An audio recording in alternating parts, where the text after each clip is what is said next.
بولان میں جعفر ایکسپریس پر حملے اور کلیئرنس آپریشن کے بعد ریاست اور حکومت آئندہ کے لائے عمل پر غور کر رہے ہیں۔ آل پارٹیز کانفرنس بلانے کی تجاویز سامنے آ رہی ہیں۔ اس حوالے سے آج کوئٹہ میں وزیر اعظم شہباز شریف کی زیر صدارت اعلیٰ سطح کا اجلاس ہوا ہے، جس میں army chief general Asim Munir سمیت اعلیٰ سول اور عسکری حکام شریک ہوئے ہیں۔ وزیر اعظم شہباز شریف نے اجلاس سے خطاب کرتے ہوئے APC بلانے کا اعلان کرتے ہوئے کہا کہ پورے ملک کی سیاسی قیادت ساتھ بیٹھے اور اتفاق رائے پیدا کرے۔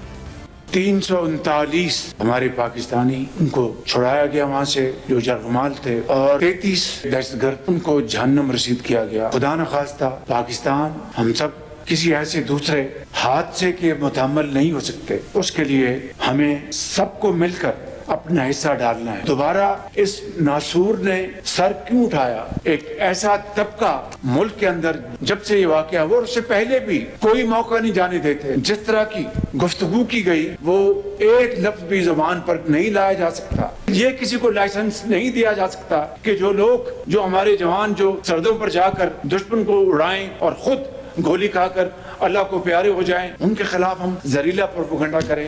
This is not acceptable.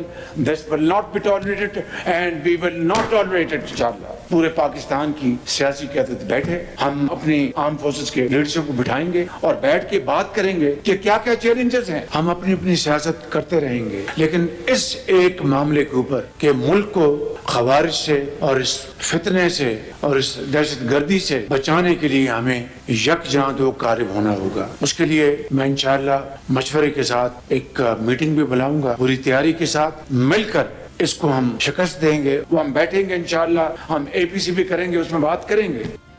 اس کے علاوہ آج قومی اسمبلی کے اجلاس میں بھی جعفر ایکسپریس حملے کے حوالے سے متفقہ مذمتی قرارداد منظور کر لی گئی۔ قرارداد میں دہشت گردی کے خاتمے کے لیے ہر ممکن قدم اٹھانے کے عزم کا اعادہ کیا گیا، جبکہ ایوان میں دہشت گردی کے معاملے پر بحث کے دوران حکومتی اور اپوزیشن اراکین ایک دوسرے پر کڑی تنقید کرتے نظر آئے۔ وزیر دفاع خواجہ آصف نے کہا کہ جعفر ایکسپریس پر دہشت گردوں کے حملے کو PTI کے سوشل میڈیا اکاؤنٹس نے جس طرح پیش کیا بس وہ ساری قوم نے پڑھا ہے۔ یہ اقتدار کی جنگ لڑ سکتے ہیں لیکن ملک کی سالمیت کی جنگ لڑنے سے انکاری ہیں۔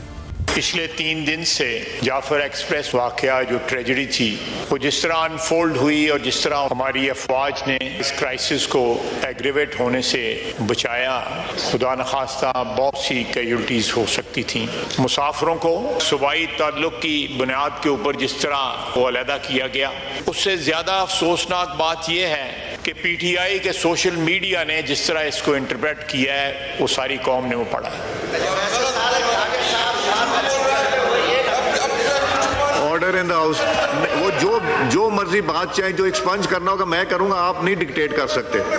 جی خواہش اس کو جس طرح انٹرپریٹ کیا گیا اور یہ فوج کی کامیابی کے بجائے کہا گیا کہ یہ دہشت گردوں نے یہ سارے بندوں کو خود چھوڑ دیا۔ یہ سوشل میڈیا پہ میں اپنی طرف سے نہیں کچھ کہہ رہا، جھوٹ ہوگا، بالکل جھوٹ ہوگا، لیکن سوشل میڈیا پہ جو ریکگنائزڈ اکاؤنٹس ہیں، جو اوورسیز لوگ بیٹھے ہوئے ہیں ان کے، انہوں نے یہ بات کہی۔ دہشت گردوں کے خلاف انکاری ہیں جنگ لڑنے کے لیے، اسلام آباد پہ حملہ کرنے کے لیے ہر وقت تیار ہیں۔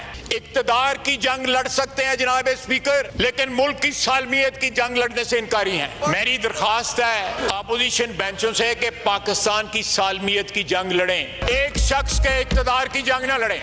تحریک انصاف کے رہنما اسد قیصر نے بھی اسمبلی میں بات کی اور خواجہ آصف کو جواب دیا۔ ڈیفنس منسٹر صاحب ہے، ہم توقع کر رہے تھے کہ وہ کوئی بھی بات کرے گا، واقعات ہے اس کی ڈیٹیل بتائے گا اور پارلیمنٹ کو اعتماد ملے گا، لیکن ان کی دل دماغ پہ PTI سوار ہے، سوشل میڈیا سوار ہے۔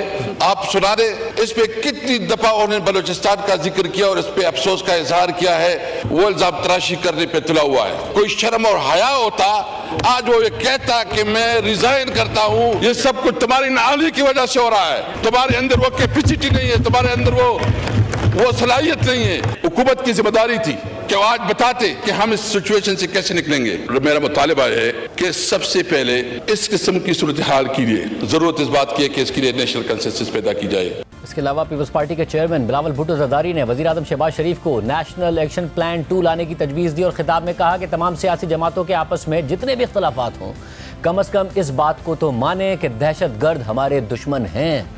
جب ایک ایسے ثانیہ، ایک ایسے واقعہ ہوا جیسے APS کا واقعہ تھا، ہم نے اپنا سیاست کو ایک طرف رکھ کے قومی مفاد کو ترجیح دی، نیشنل ایکشن پلان کو انڈورس کیا